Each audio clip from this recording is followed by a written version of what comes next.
So one of the major ideas, or one of the major things we're going to be looking at doing in Chapter 7 is going to be solving triangles. And we did a version of this already in our geometry course, where we focused on solving right triangles.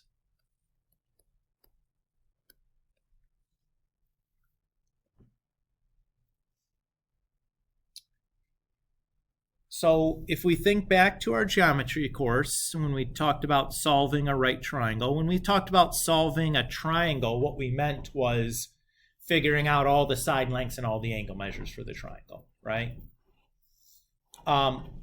So in geometry, when we solve these right triangles, we used kind of three main tools to do that.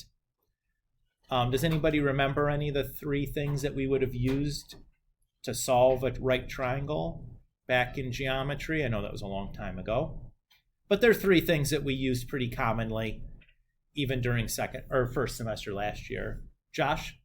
Side, angle, side. So that would be a triangle congruence thing. I'm not sure we use that to solve the triangle, but to show two triangles were congruent, that was something we would have used, or they're similar. Is it Emily? Megan. So yeah, the Pythagorean theorem would be for sure one.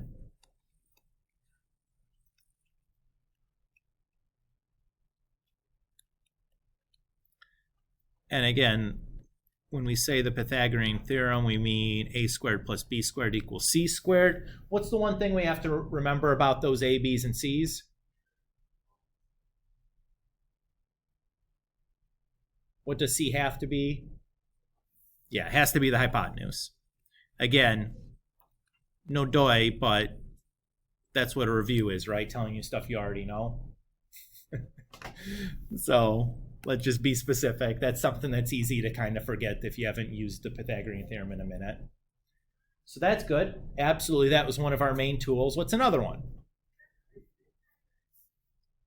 There's two more here that would be considered our main tools that we'd use to do something like this.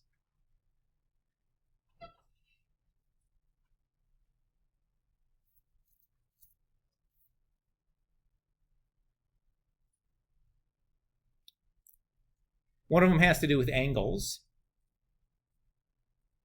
Max? Okay, so I mean, yes, you could use that. I suppose that wasn't really what I was thinking, but that's a thing, and certainly you can use that to solve hyper-specific right triangle situations. Lily, did you see your hand? Add to 180. Yeah, so the sum of the interior angles of any triangle equal 180.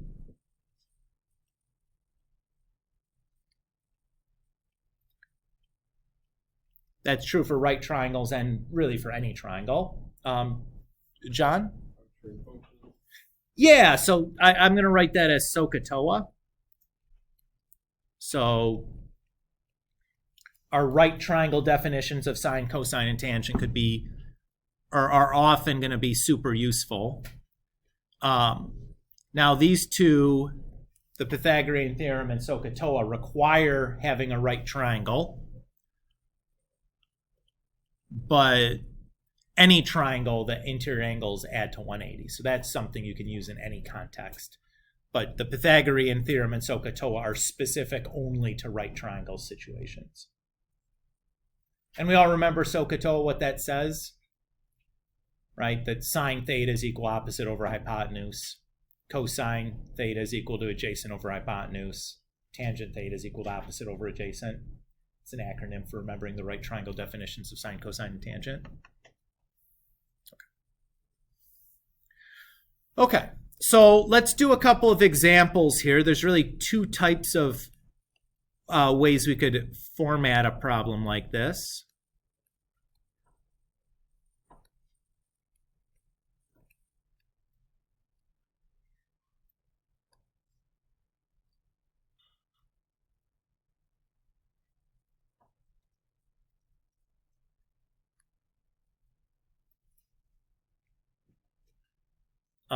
So we'll do two examples here. The first scenario is when we're given an angle measure and a side length inside of a right triangle. So if we're talking about solving this triangle, we need to find angle B, side BC, and then side AB. Everybody agree with that? That those are the three missing pieces that we would need. The order in which we solve these does not matter. You could start with any of them.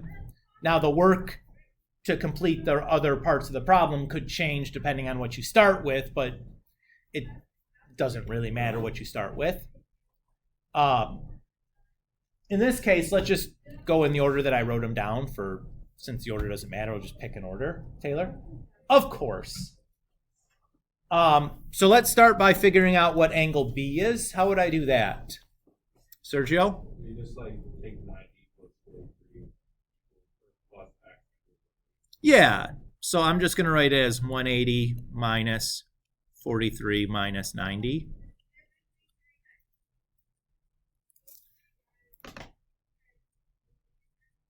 Everybody cool with that? So just use that triangle sum theorem that the sum of the interior angles is 180 degrees. That's not too bad, right? Let's figure out BC next. So to figure out BC, I need to use one of the two acute angles. I can't use the 90-degree angle. That's off limits. But either the 43-degree or the 47-degree I could use. It doesn't matter which one. For the sake of argument, I'm going to choose to use the 43-degree. So relative to the 43-degree angle, BC is that opposite, adjacent, or hypotenuse. Opposite. And then the side that we know, AC is 10, we know that side, is AC opposite, adjacent, or hypotenuse relative to the 43-degree. Adjacent. So which trig function am I going to want to use to do this? Tangent, because I have opposite and adjacent.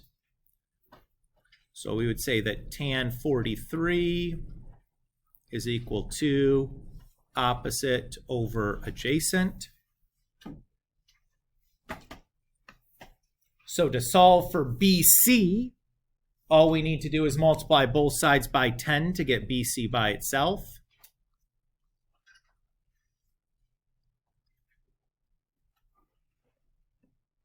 And then it's calculator time, right?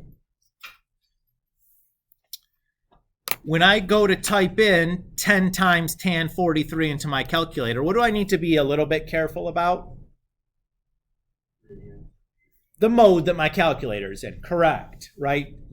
First semester, we were switching back and forth between radians and degrees quite frequently.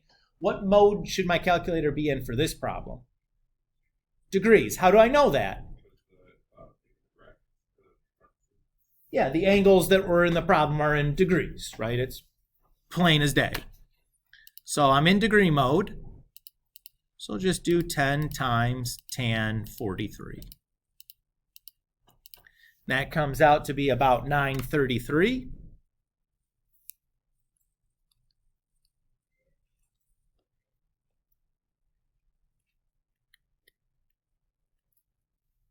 Okay. We feel good there?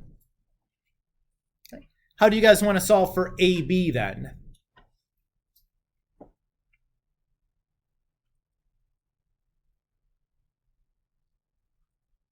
Sergio? We could use the Pythagorean theorem. Great. How do I set it up here? You just do 9.33 squared. 10. I think you mean 10 squared. Yeah. Equals AB squared, right? Again, making sure the hypotenuse is the C in our formula.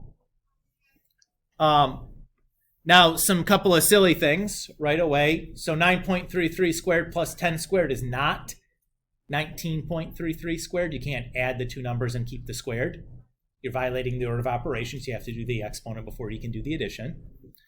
So to get the AB by itself, what would I need to do? Because right now I have AB squared. Square root both sides. And it's worth also mentioning, that the square root of 9.33 squared plus 10 squared is not 9.33 plus 10. Square roots don't distribute. So to type this into my calculator, I just need to type it in exactly as I've written it on this sheet of paper. I'm going to use the answer function on my calculator to just copy down that whole decimal so I don't use any real rounding. So I get 1367.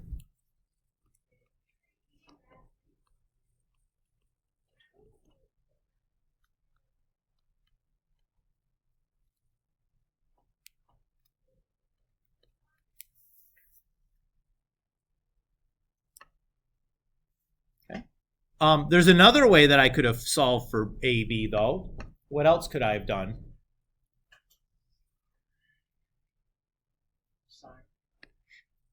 Well, I probably wouldn't use sine particularly, but yes, I could use a trig function for sure. So this side relative to the 43, is the hypotenuse. This side is still the adjacent. So I would use cosine here, right? You could have used sine if you had switched to the 47 degree angle, or you'd use 9.33. I usually prefer to use the given side because there's no rounding involved. But yeah, you could have used sine. I just probably wouldn't have personally, but it would not make it wrong if you did the appropriate accommodations there. So to solve for the AB, first thing I have to do is get it out of the denominator. So I'll multiply both sides by AB.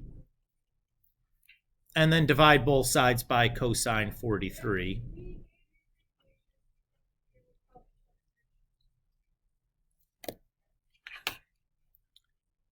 And if I do that, I'm going to get exactly that same 1367 down to the exact same decimal. Now, keep in mind, if you used a rounded answer when you did the Pythagorean theorem, if you typed in 9.33 instead of using the answer command like I did, those two answers wouldn't be exactly the same. There'd be some discrepancy there, but not a whole lot. You know, the first 3 or 4 decimal points, or first 3 or 4 digits would certainly be the same. Everybody feel okay doing this? Again, this hopefully is looks pretty familiar, and you're like, yeah, okay, I remember doing this stuff. The second way we could format a question like this is if I give you 2 side lengths.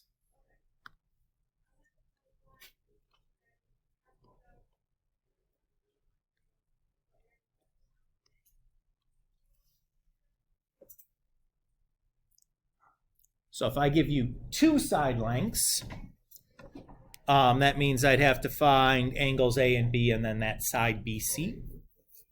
Everybody agree? Once again, the order in which I figure these things out doesn't really matter. Which one do you want to find first?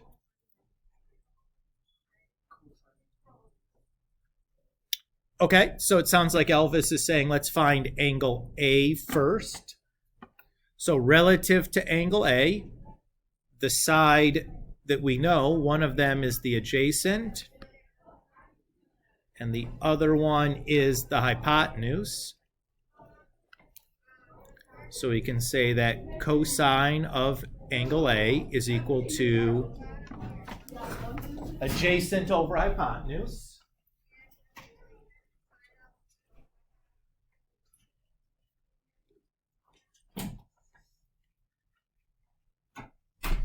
Now, to get the angle A by itself, we have to get rid of that cosine in front of it, right?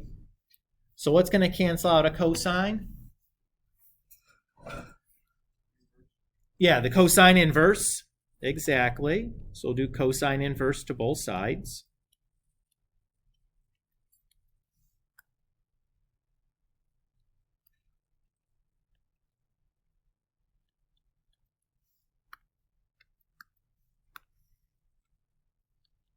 So we're left with angle A is equal to cosine inverse of 13 over 21. Remember, our inverse trig functions return angle measures. So for solving for angle A, it shouldn't be much of a surprise that we had to use an inverse trig function, right? I would find that not too surprising at all.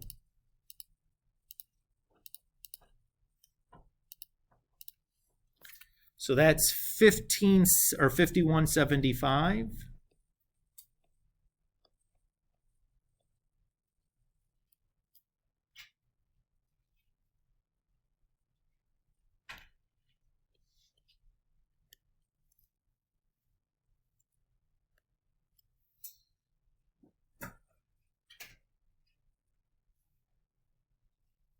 Sergio? Your calculator would be in degrees there, correct? Correct. Yep. If you wanted a degree answer back, which is what we typically want when we're solving a triangle, we usually don't write triangle angle measures in radians. Yep. But still in degree mode. In fact, this whole chapter will be in degree mode, so it'll make it real easy on you. Yeah. What do you want to find next?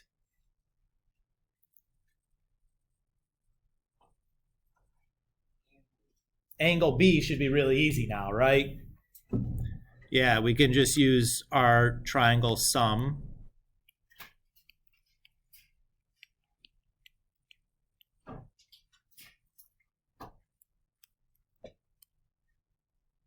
Oh, what's that got to be?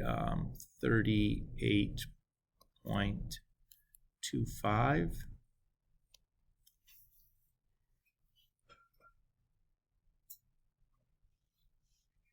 Keep in mind, you could have also done what we just did over again for the other angle, but like a little bit of an overkill when you can just subtract some stuff. I would do subtraction, but it wouldn't be wrong to do that again. And then how are we going to find BC?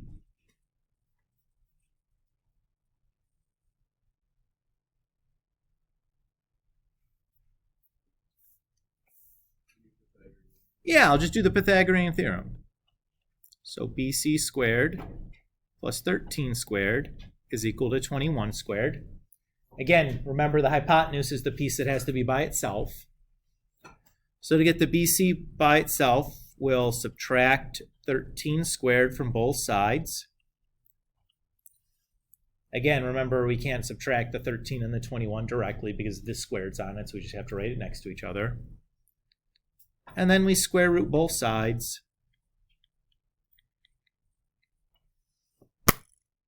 And it's calculator time.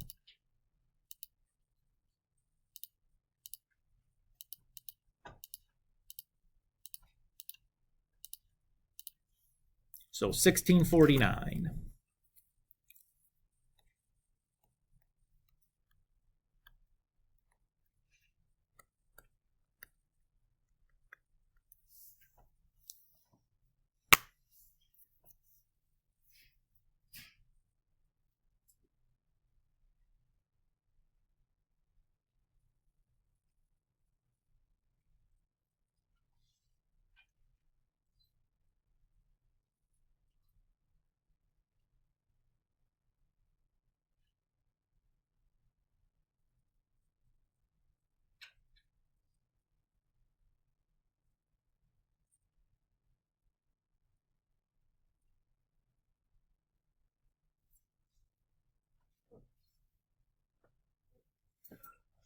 We feel okay here? Again, fairly easy. One kind of check-ish or semi-check thing you can do. You might remember from geometry, we had a theorem that said that the side lengths and angle measures of a triangle are proportional. So one easy check that we can make is just to make sure that that property holds here. So for example, here the angles were 51.75 and then 38.25, and this other side was 16.49. So we could check to make sure that the biggest side is opposite the biggest angle. That's true.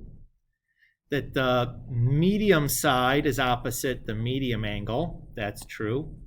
And that the smallest side is opposite the smallest angle.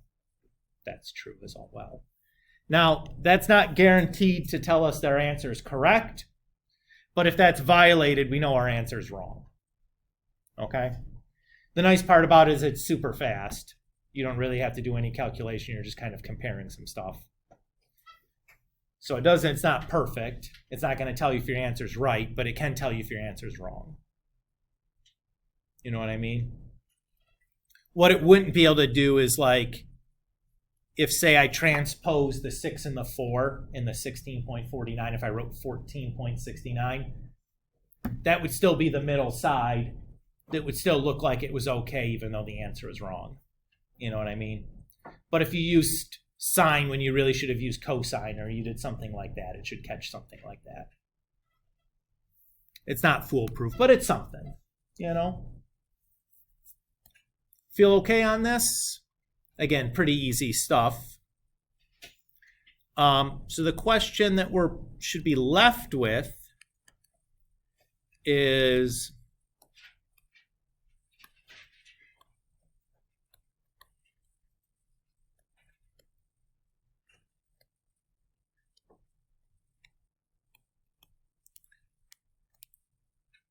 what do we do for non-right triangles? Because we can't use the Pythagorean theorem, and we can't use SOHCAHTOA.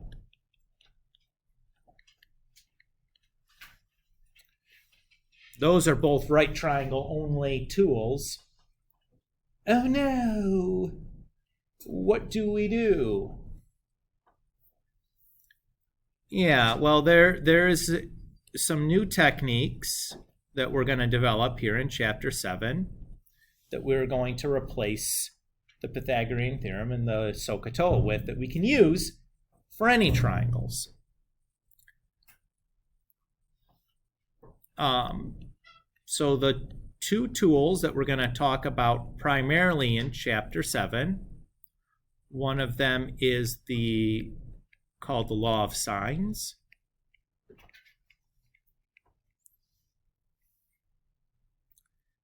And what the Law of Cosines says is that if we have some triangle, well, it should say any triangle with vertices A, B, and C, if we label the sides in this way, so the side opposite from angle A, we're going to call lowercase a. The side opposite angle B, we're going to call lowercase b. And the side opposite angle C, we're going to call lowercase c. If we name our triangles sides and angles this way, the following holds. Sine A over A is equal to sine B over B, which is equal to sine C over C.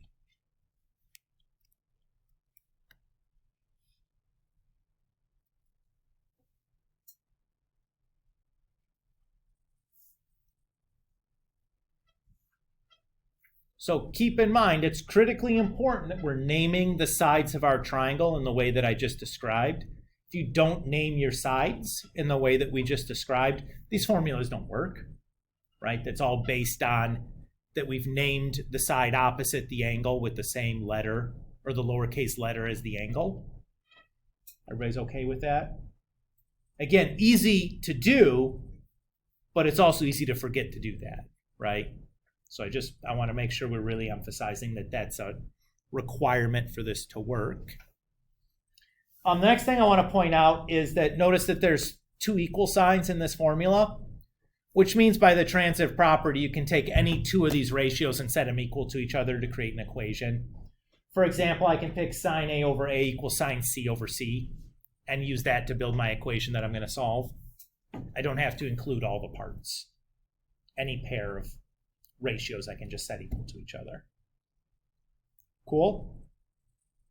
So hopefully, silly, some of you are thinking, okay, you're telling me that is a formula, all right, like, why does that work? So let's just kind of go and show you how this works. So suppose that I pick one of the angles, it doesn't matter which one, I'm going to say angle B, and I draw the perpendicular from B to the opposite side. I'm going to call that side H. In drawing that perpendicular, I've divided that triangle ABC up into two right triangles. The right triangle on the left side, I can say sine of A is equal to H over C. That's opposite over a hypotenuse. And in the right triangle on the right side, I can say sine C is equal to H over A, again, opposite over hypotenuse. I notice in both of those two equations, I contain an H. So if I take that first equation and I multiply both sides by C to get the H by itself. Similarly, in the second equation, I multiply both sides by A to get the H by itself. I can then set those equal to each other because they're both equal to H.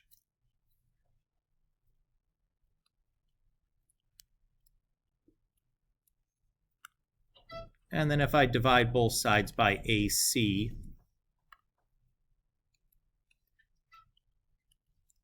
I'm left with sine A over A equals sine C over C. And we're halfway done, right? To get the other half of the formula that we just quoted, you draw any other perpendicular and you repeat the exact same process and you'll end up with the other piece that you need. So we're not going to do that part because it's the same thing that we just did, right? But that's why it works. Is basically you just divide up your triangle into two right triangles and then you can solve a system. Cool? Okay. The other tool that we have is called the Law of Cosines.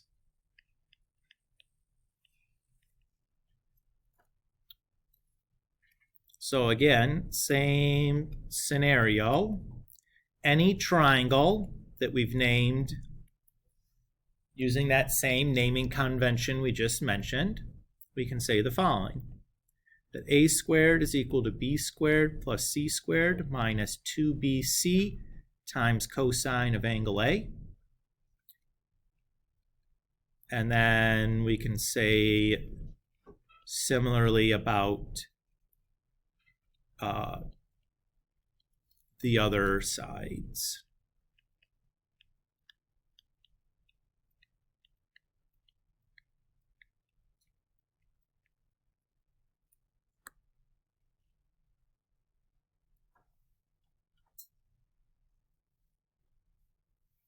So notice that I wrote three formulas here. Is this really three formulas though? This is the same formula three times, right? If I take the first equation and I just switch the A's and B's, it's the second equation. If I took the first equation and switched A's and C's, it's the third equation. It's just one equation. I just wrote it three different ways. Can we all see that? When we look at these equations, what does it kind of look like to you? It kind of looks like another thing we're familiar with. Kind of looks like the Pythagorean Theorem, right?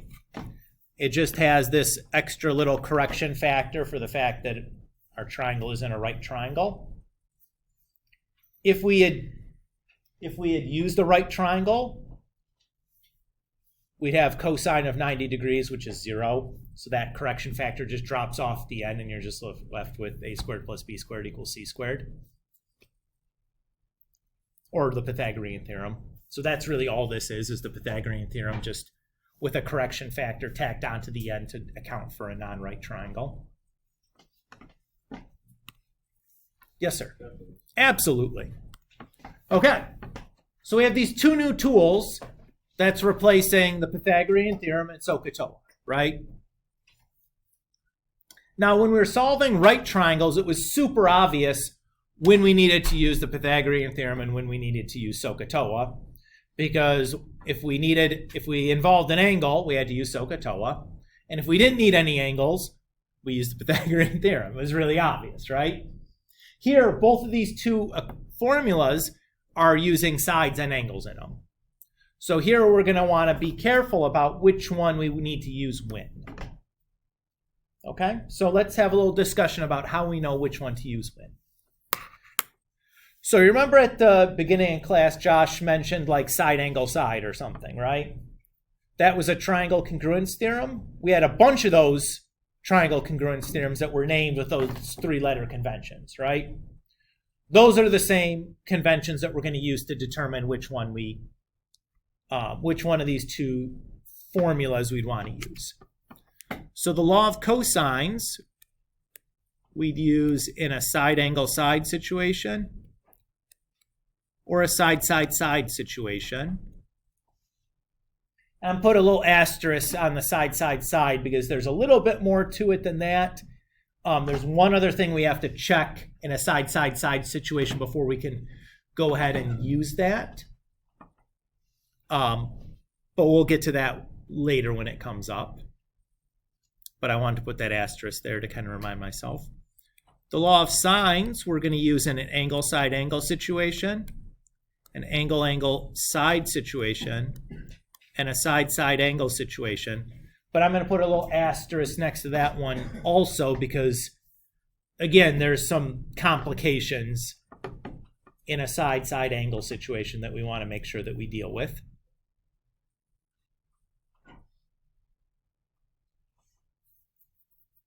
Okay.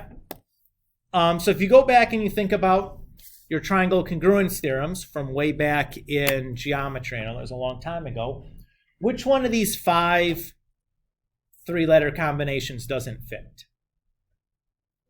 You have angle, side, angle, angle, angle, side, side, side, angle, side, and side, side, side. Which of these 5 doesn't fit?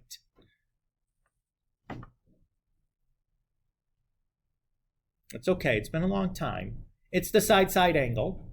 There was no side, side angle congruence theorem back in our geometry course. I would have remembered that because if you read it in the reverse direction, it makes a swear word. And I know I would have chuckled to myself every time I got to use a swear word in my geometry class.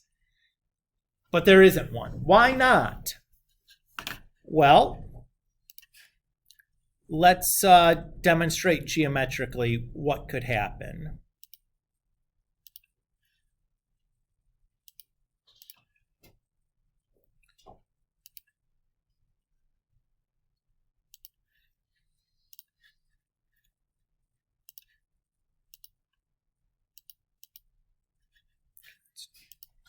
One longer than I wanted it. Okay. So let's say that I'm going to draw a side-side angle situation.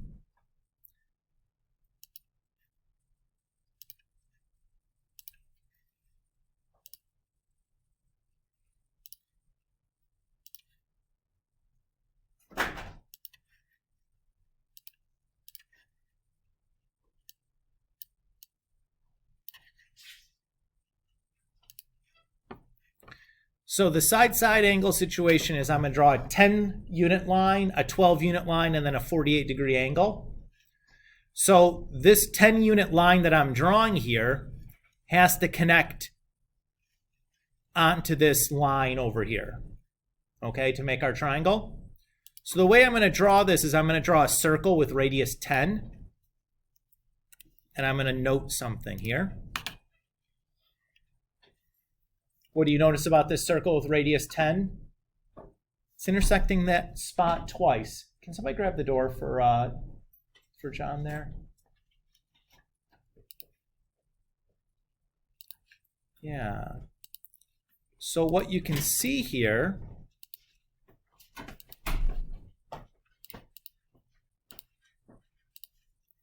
is that I can make this triangle ACB that has 10, 12, and a 48-degree angle.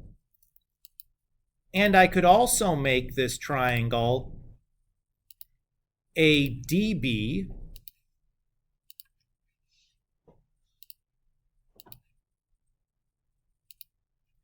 that also has a 10 length side, a 12 length side, and a 48-degree angle. This is why there's no side-side angle congruence theorem, is because you can have side-side angle congruence without the two triangles being congruent. So this is something that we'll have to be especially careful about when we're dealing with that side-side angle situation, because we might be able to get two sets of answers. Now, am I always going to get two triangles in this situation? No. In fact, in geometry, you had a special theorem that covers a special case of side-side angle when congruence does hold. That we called that, I think in your textbook, we called it the Hypotenuse Leg Theorem. So if this angle here, this 48-degree angle, was a right angle, you do get triangle congruence here in a side-side angle situation. So it's possible that in a side-side angle, you get only one triangle. And guess what? Is it possible that you could get 0 triangles? Yeah, you could.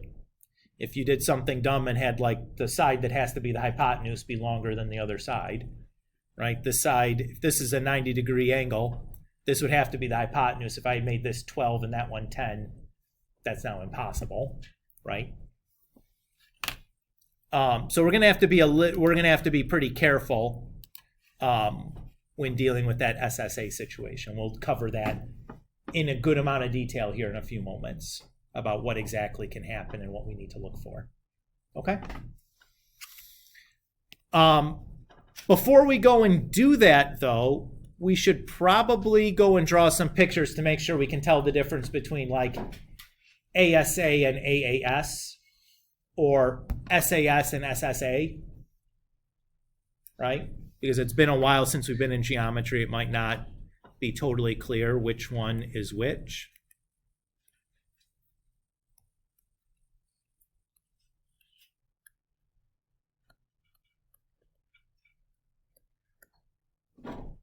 Okay. So let's say we have given this angle, or I'm sorry, the yellow side and the two greens, that's what we're given. So we're given two angles and a side, right? Is this angle, angle, side, or angle, side, angle? This is angle, side, angle. I can tell because the side that I'm given is part of both angles that are given. Right? You guys can see that? So what would angle, angle, side look like? Something like this, where the given side is a part of only one of the angles that are given.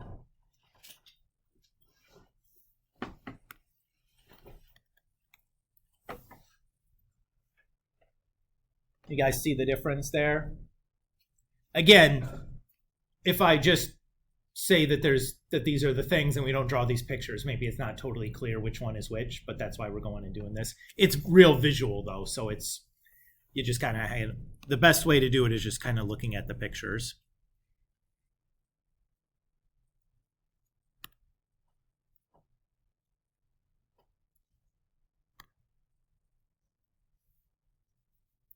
Okay, how about this one? Is this side-side angle or side angle side?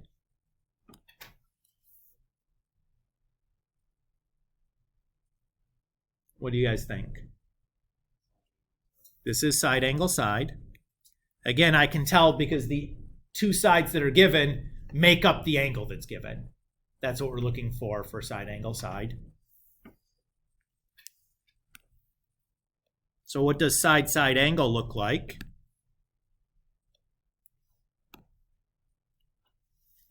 It looks like this, where one of the sides that is given is not part of the angle that's given. You guys see the difference there? And these are the two that it's really critically important that we can tell the difference between. Because one, you'd want to use the law of cosines, and the other, you'd want to use the law of sines. So that's the two that we really need to make sure that we're able to tell apart, because it definitely changes what we're doing. And the one that nobody messes up is this one, because it's just all sides, man. It's side, side, side. There's nobody messes that one up. You know what I mean? It's pretty tough. Okay. So let's go ahead and do an example.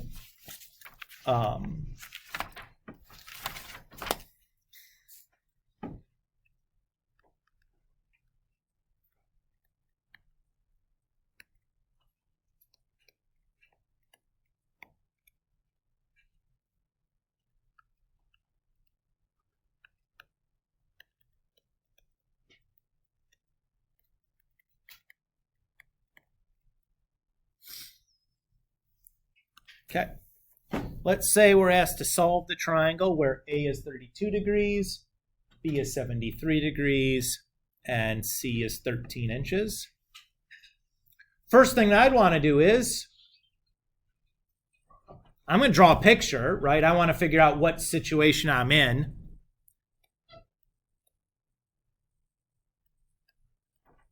So remember, when I draw the picture, I want to make sure I'm naming this using the convention we just discussed. So that should be side A, this should be side B, and that should be side C, right? Okay, so we have A is 32 degrees, B is 73 degrees, C is 13. So we're going to need angle C, side A, and side B. Everybody okay here? Now here, when we're solving angle C, side A, and side B, order matters for the first step. We do need to find one of these three first. Which one do you suppose that is? Angle C. But that's okay because it's pretty trivially easy to find that, right? Since we have the other two angles.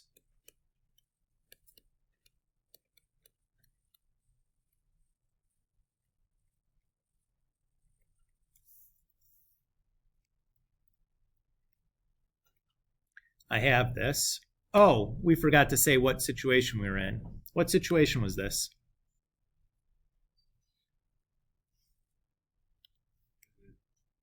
Oops, ignore this. Yeah, that is angle side angle. So we're going to be using the law of sines. Okay. So the law of sines says sine A over A equals sine B over B equals sine C over C.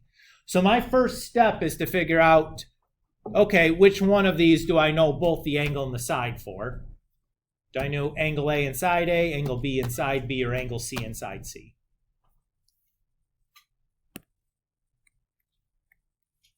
Well, it's angle C inside C, right? Everybody can see that? Should be really easy since I'm looking for side A and side B. What the piece I have to have everything else for is C.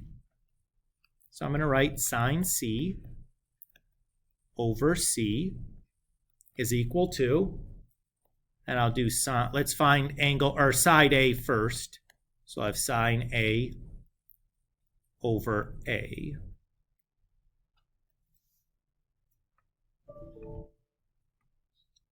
Everybody cool? So to solve this, we'll just cross multiply. So I'm going to have A times sine 75 equals 13 times sine 32. And we'll divide both sides by sine 75. And then it's calculator time, my dudes.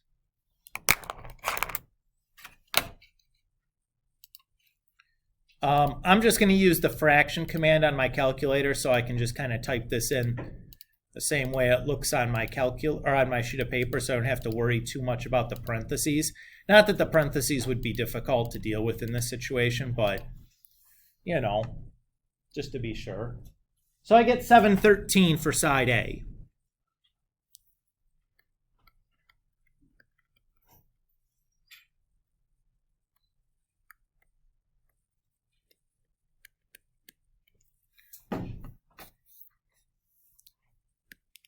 So to get side B, I can just use the Pythagorean theorem, right?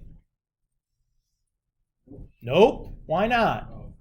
It's not a right triangle. What do I have to do? I just do the law of sines again. Yeah, exactly right. So I'll do sine C over C equals sine B over B. I'll do the same thing. I'll do my cross multiply and then divide by sine 75.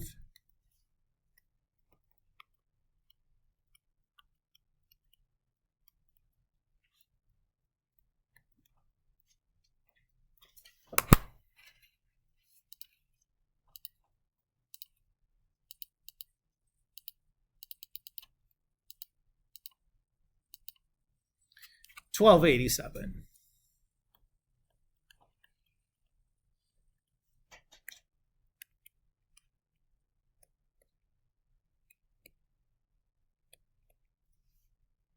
Sergio. On a test, would you give us like what the congruence you think goes to which? Nope. Law sign? That you would need to make sure that you knew. The good news is if you tried to use the law of cosines with that information, it wouldn't work. Oh, give an error. Well, you don't have enough information to plug in any of the formulas. Oh, You'd be missing too much. Yeah, 'cause you would, yeah. You need 3 sides and an angle, Yeah, that's true. or 2 sides and an angle. You need 2 sides minimum, so you couldn't even try to do it with this. And then if we check this, biggest side across from the biggest angle, middle side from middle angle, smallest side from smallest angle. Looks pretty good. Everybody's okay there? An angle side situation is not really any different. It's going to be just as easy. Do it the same way. Let's take a minute here and talk about this SSA situation, also sometimes referred to as the ambiguous case.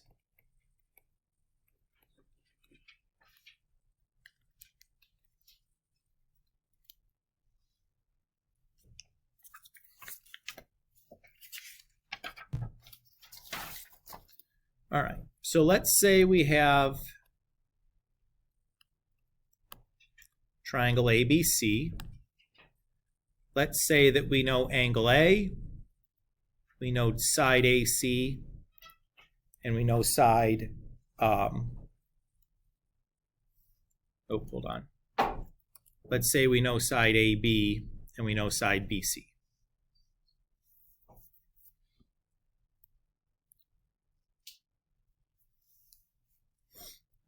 There are 3 cases that can happen here, depending on what angle A is.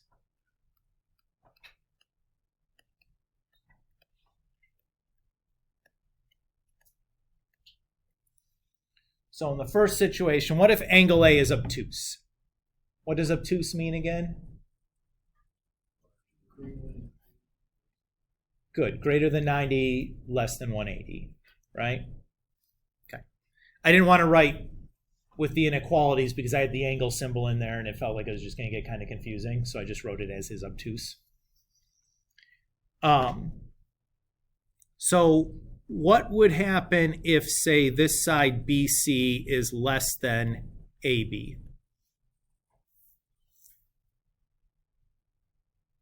If A is obtuse, what does that mean BC has to be? It has to be the hypotenuse, right? If angle A is obtuse, it has to be the biggest angle because you can't have 2 angles that are bigger than 90 in the same triangle. So BC would have to be the hypotenuse. But here, if BC is shorter than AB, is that possible? No. So you can't have a triangle in that sense situation. What if the 2 sides are equal? Can that happen? No, right? BC still has to be the hypotenuse. Can't be equal. So the only thing that could happen is if BC is the biggest In that case, you can only get one triangle possible. You can't get two.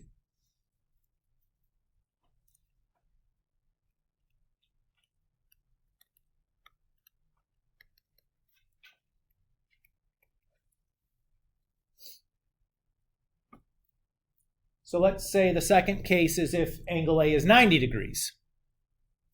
Guess what? Same thing as before, right? If angle A is 90 degrees, that guarantees that BC must be the hypotenuse. Everybody agree with that? So if BC is not the longest side, then no triangle is possible. If BC is the longest side, then only one triangle is possible.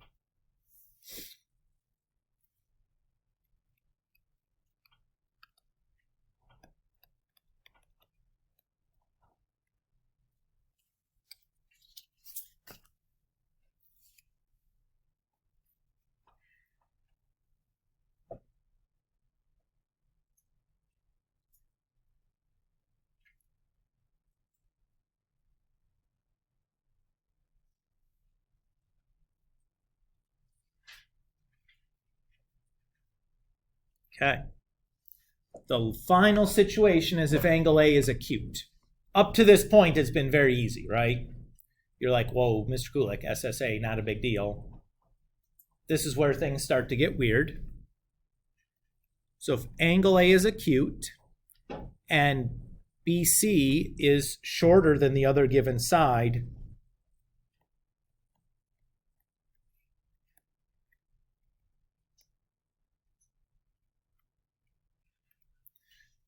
we don't know what's going to happen. Could be 0 triangles, could be 1 triangle, could be 2 triangles, all of which are possible. We'll tell you in just a moment how to tell the difference.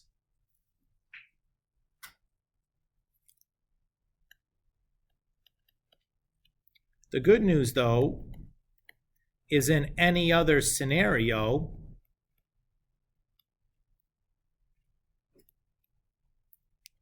there's only one triangle possible.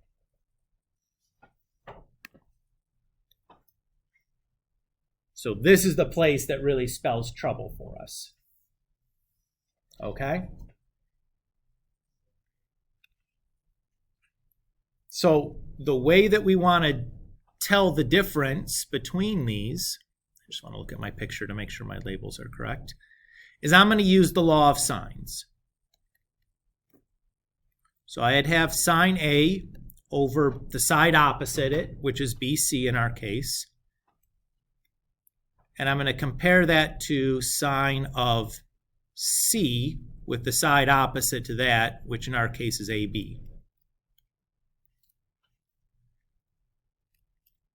That's supposed to be a question mark over the, well, I don't need a question mark. I can just write equals, I think. Everybody okay to hear? I'm going to cross multiply. So AB sine A equals BC sine C. If I divide both sides by BC,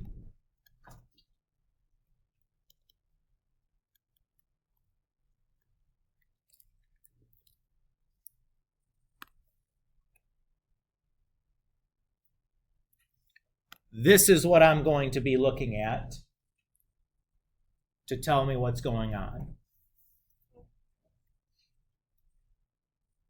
If this is greater than 1,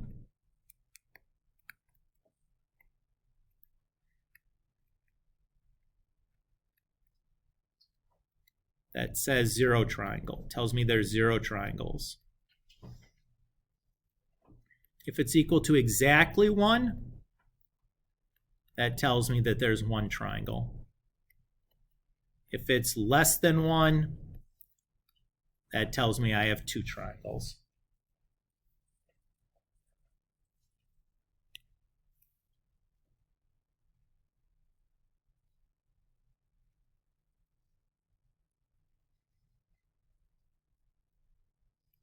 So in summary,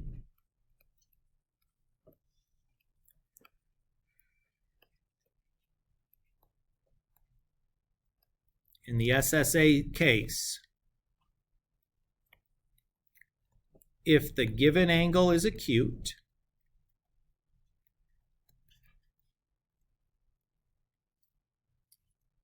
and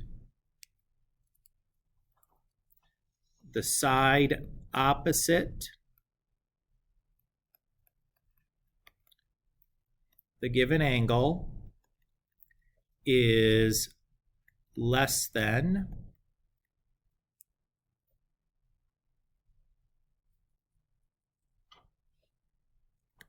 the other given side,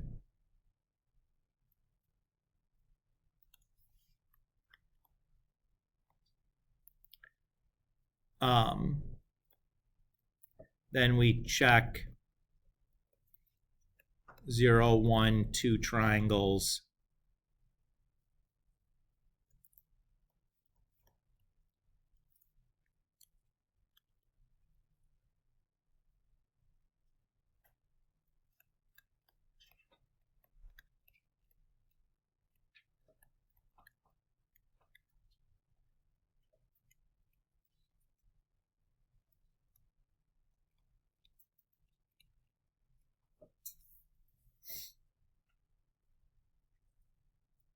by taking the longer side times sine of the given angle divided by the shorter side. And we just look at what happens there. So if it's bigger than 1, 0 triangles.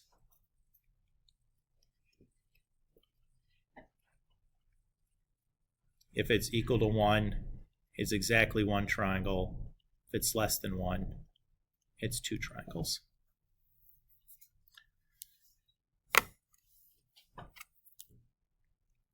So this is the SSA case that we have to really be careful on. All the other ones, yes, we still have to be careful about, but all we need to do is compare the two side lengths and the angle measure to tell what's going on. Here, just looking at the two side lengths and the angle measure isn't enough. We have to do this extra analysis step.